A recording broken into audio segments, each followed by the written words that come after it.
November 12, President Trump reportedly asked his top national security advisors to prepare plans for attacking nuclear processing facilities in Iran after Tehran announced its intent to accelerate its uranium enrichment activities, a step taken in response to Trump's withdrawal from the 2015 nuclear deal and his imposition of crushing economic sanctions. According to White House sources, Trump was talked out of launching an attack on that date by some of his top advisors, including Vice President Mike Pence and Secretary of State Mike Pompeo, who claimed it would ignite an eruption of violence all across the Middle East. But Trump never pledged to refrain from ordering strikes on Iran at some future time, and there is growing evidence that he is preparing to initiate such an assault before his term ends. Indeed, it is entirely conceivable that he will give the go-ahead for an attack now that his legal options for preventing Joe Biden's inauguration on January 20 appear to be vanishing, and he gropes for a way to create pandemonium at home or, at the very least, punish his enemies abroad. Plans for such a desperate move may have been set in motion as early as November 18, when Secretary Pompeo arrived in Israel for a 3-day visit to U.S. allies in the region. While in Jerusalem, Pompeo met with Israeli Prime Minister Benjamin Netanyahu, with Iran a major topic of conversation. By this point, Israeli plans to assassinate Iran's top nuclear scientist, Mohsen Fakhrizadeh, on November 27, 9 days later, must have been well developed. Given the bond between the two and their shared hatred of the Iranian leadership, it is reasonable to assume that Netanyahu informed Pompeo of the planned strike and that the two then discussed how their countries would respond to any Iranian retaliation. In the days that followed, senior officers of the Israeli Defense Forces, IDF, began communicating with their counterparts at the U.S. Central Command, CENTCOM, headquarters in Bahrain about coordinating their responses to likely Iranian retaliatory moves. Meanwhile, continued on to Qatar, Saudi Arabia, and the United Arab Emirates to discuss greater regional collaboration in combating Iran's malign influence in the region. Whether this included discussion of specific plans for attacks on that country cannot be known with any certainty, but surely the general notion of a conflict with Iran was on the agenda.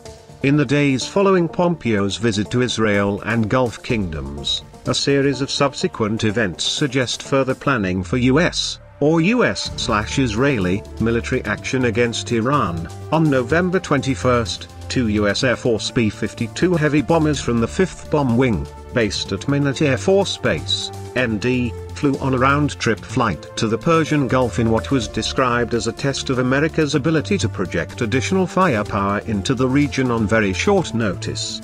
On November 25, Acting Secretary of Defense Chris Miller made an unannounced visit to U.S. forces in Bahrain, his first trip overseas after being appointed to that position on November 9, after Trump fired Mark T. Esper, who was deemed insufficiently loyal to the president. Although Miller's Thanksgiving visit was said to be a morale-boosting event for U.S. troops stationed abroad, he also met with senior officers at CENTCOM, whose forces would play a key role in any military action taken against Iran. On November 27, just hours after the assassination of Mohsen Fakhrizadeh, the aircraft carrier Nimitz, along with its 70 or so combat aircraft and accompanying cruisers and destroyers, sailed into the Persian Gulf. Although the move was said to be related to U.S. troop withdrawals from the region, it was seen by some as unusual, as the Nimitz had been at sea for several months and was scheduled to return to its home port in Bremerton, Washington. At about this time, the IDF went into the highest state of readiness in anticipation of revenge strikes by Iran in retaliation for Fakhrizadeh's assassination. On December 2, the State Department began reducing staff at the U.S. Embassy in Baghdad, supposedly in anticipation of possible attacks on the embassy by Iraqi-based militias loyal to Tehran. It is possible, of course, to overstate the significance of one or more of these events or to misread their intent. Nevertheless, they suggest a pattern of coordinated steps that would allow President Trump to order multiple strikes on military and nuclear facilities in Iran at any point, whether following some act of retribution for Fakhrizadeh's assassination or a new report of accelerated Iranian uranium enrichment or at his own whim. A U.S. attack on Iran could take several forms, but the most likely would involve air and missile strikes on the Iranian centrifuge facility at Natanz, the epicenter of Iranian enrichment activities, and on other nuclear-related laboratories and processing facilities. Other targets would in all likelihood include Iranian anti-air attack radars and missile batteries, key air and naval bases, and the headquarters of the Islamic Revolutionary Guard Corps. Given the generally poor condition of Iranian defenses because of the sanctions, Tehran has not been able to purchase new weapons or obtain spare parts for its old ones. A US assault of this sort, limited to air and missile strikes, should result in few if any American casualties. But any such attack would surely spark significant Iranian retaliation of some sort, and Tehran possesses a variety of means for punishing the United States and its allies. These include, for example, attacks on US and allied forces by pro-Iranian militias scattered throughout the region, such as Hezbollah in Lebanon and Shiite militias in Iraq. Other Iranian retaliatory options include disrupting the global economy through attacks on oil tankers and oil processing facilities in the Gulf and along its shores. Such moves, in turn, would spur additional US military action, along with countermoves by the IDF and the Gulf kingdoms. Although the United States is certain to prevail in any such contest, the outcome may not prove as satisfying as Trump and his most ardent supporters, both here and in Israel, may assume.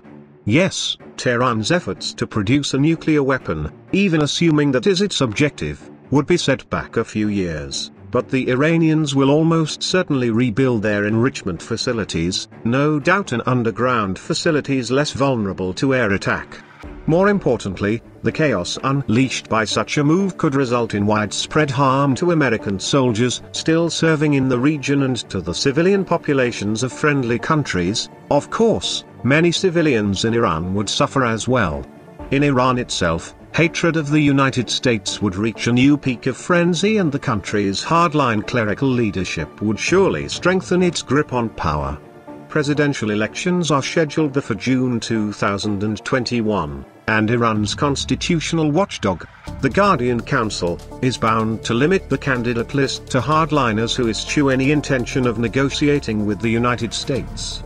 Under these circumstances, it will prove almost impossible for a Biden administration to restore the 2015 nuclear deal, officially, the Joint Comprehensive Plan of Action, as the president-elect has said he wishes to do.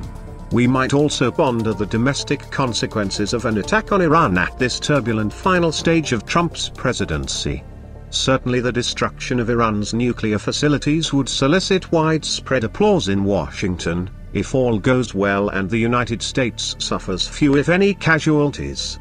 This could embolden Trump to take a variety of disruptive measures, such as a further purge of the federal bureaucracy and a further flurry of last-minute efforts to negate the results of the 2020 presidential election. If things turn out badly, however, as well they might, Trump could take even more extreme measures, such as trying to declare martial law and void the election.